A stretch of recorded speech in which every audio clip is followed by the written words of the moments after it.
Hi everyone, my name is Amber and welcome to the very first episode of Spotlight Sessions. This is our new interview series for our brand new branch at Off the Charts called Spotlight, all focused on digital media. We're going to talk about film, content creation, broadcasting, any and every on-screen work that you could think of. Very excited to be welcoming our very first guest, Julia Marley.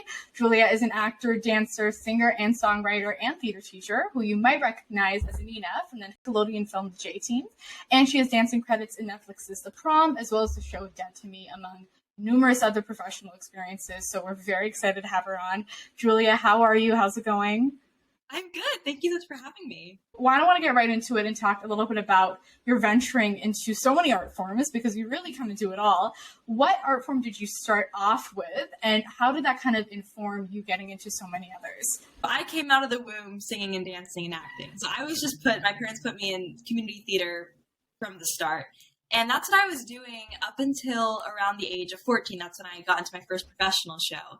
And I was just doing, like, my childhood consisted of going from show to show to show. Like, I would have the closing performance of one show and the next day start rehearsals for the next show. So I, like, eat, sleep, breathe theater. That was me as a kid. It was, like, the best childhood that I could have asked for. And where I grew up, the theater exposure that I had was just unbelievable. I'm so grateful, and it fully shaped me as, like, the human being I am and the performer that I am today. I was around 14. I was, doing all my theater, and I discovered hip hop videos on YouTube from studios like Millennium and Really? LA. Yeah. And it unlocked this part of me that I didn't even know existed. I just fell head over heels in love with hip hop. And I was dancing up until that point, but I hadn't found my love for dance. Mm-hmm. And when I came across these videos, I was like, this is incredible, and I have to do this. And so as I kept doing theater, I started going to LA to take hip hop classes. And it was really cool because I got to be in the classes that were those class videos inspired me to start. And I was literally in class next to the kids that were my biggest inspirations at the time. And so I just followed this passion for hip hop. And that kind of led me to the professional dance jobs like Dead to Me and The Prom. And what's so cool is that when I was on set of The Prom, that's what really unlocked my love for acting.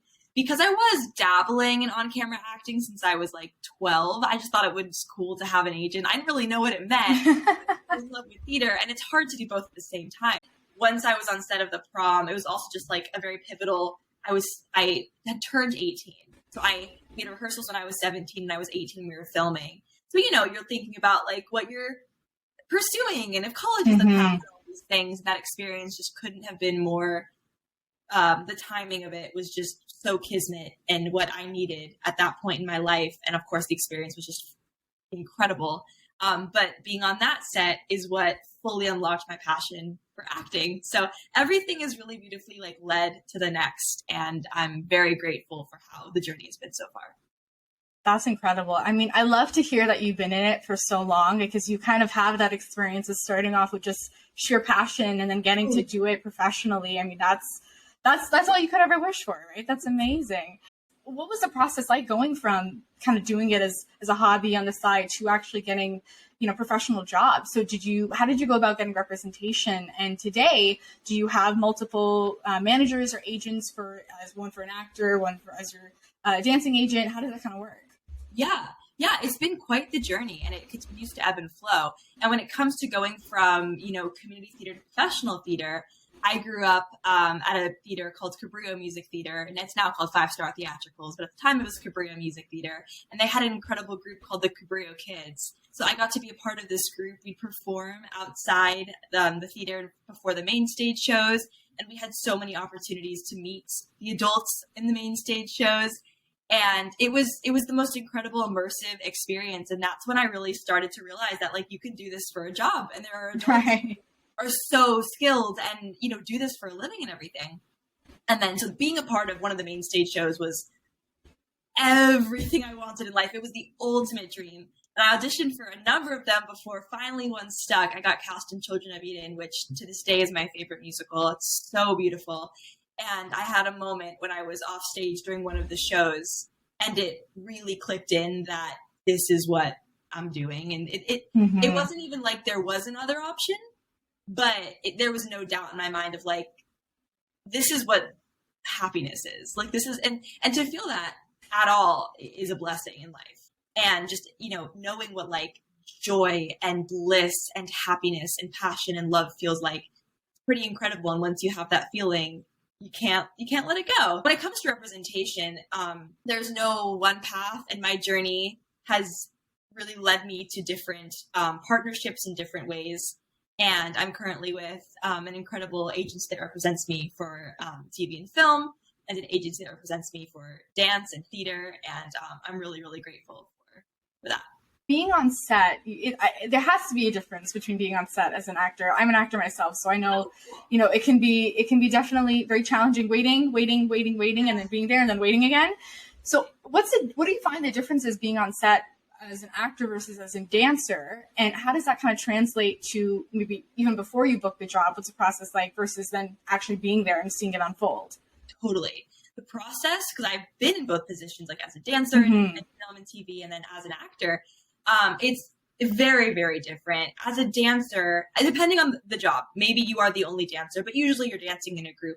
And it's more so like you're a unit, you're a group, so you're not right, doing your own thing necessarily. It was actually incredible in the Nickelodeon movie that I just got to do. I got to act and dance. So it was the best of both worlds. But when it comes to the process of getting the job, it's every job is so different. But it's the same thing of auditioning and callbacks and everything.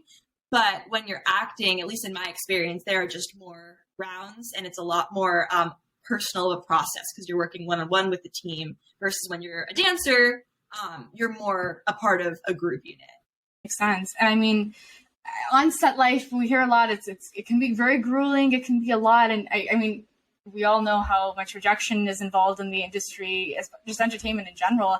How did you kind of deal with rejection and figuring out if this is really, worth it to going through all this to kind of make your dreams come true? I learn something new every day. So I cannot say I've figured it out by any means. But when it comes to it being worth it, that's something that has never crossed my mind. Is like, oh, is this worth it? Because to me, there's nothing else. For me, it's just learning how to navigate this life. There are certainly moments that are very, very testing. And what's hard too is that, especially with social media, we have no idea that others are also going through those moments. We only see the success. And I've certainly had my fair share of those moments just these past few months. And I'm always like, gosh, I wish that I was able to somehow share the 1000% vulnerable experience of this life. And I try to share as much as I possibly can. But of course, you just can't post everything online. Rejection is protection, and it's also redirection. And Love that. Oh my gosh. Can we get that on a quote book somewhere? I just believe so deeply that what's meant to happen will happen. And I've had absolutely mind-blowing experiences in my life where something that didn't go my way, where I could not understand. I could not understand what then came along that I needed to have been available for, or I needed to have gone through that to get. I mean, like, it blows my mind. It just blows my mind. Even when it comes to the J team. I talk very openly about this. I had auditioned for a number of projects of JoJo's before. And granted, she wasn't like involved in the casting process, but just danced in her music videos. And I wanted to work with her so badly. And there were so many opportunities where I was like, oh my gosh, this is the one to dance in a music video. Right. How can I fathom that I would get to be in this movie about her and her life and like play the mean girl and get to dance and get to work? You can't write that, right? Like I couldn't dream that. And so I think like when I have those moments of affirmation, when I'm in the moments of it just doesn't make sense. And again, this is all so much easier said than done. Like I have to tell myself this constantly, and I try to like take my own advice. When it comes to the rejection, I think is really important to remember that a no is just a not yet. And it could also just be protection that we just can't see, but we just must trust that, what's meant to happen will happen. I love that. I hear like there's so many different kind of attitudes that you can have towards rejection. I personally love that. I really like that outlook on things. I want to go back to something you mentioned because you did kind of bring up this idea of social media and seeing everyone kind of posting their wins and accomplishments and, you know, let's say specifically the entertainment industry. I know a lot of young actors, young artists feel the need to compare themselves to other people, especially when they're just starting out, because you see these people who you think are on, you know, you're at the same level, but maybe they booked a job that you did and they're going on to do an internship or things. How did you ever face that, kind of dealing with that imposter syndrome or comparing yourself to others? And what is some advice you might give to some young people who are facing that? 1000%. And I actually just set my Instagram limit to 20 minutes a day. Really? Wow. Okay. It was an hour and I was like, this is too much. So I did a half hour and I was like, this is too much. What I'm learning every day along this journey is that the journey is like the behind the scenes. The journey is the inner work. The journey is those moments that like no one sees. And so even if you're sharing your wins and the hard parts, it's impossible to fully share, you know, your whole journey. And it's so hard for me. I mean, it's like, I so understand anyone who, you know, gets down on themselves or compares themselves. That's literally why I set my Instagram limit to that. I don't really know what the answer is. I am so passionate about sharing my journey. And so that's why I have a YouTube channel, and it's genuinely one of like my favorite things that I do. And I'll vlog, but I'm totally guilty of, you know, like I'm not going to vlog when I'm having a really bad day, or I don't want to put that out. But earlier this year, I was in the midst of going through a really hard rejection, and I got a comment. It was so kismet, the timing of it. I got a comment saying, "I love following your journey."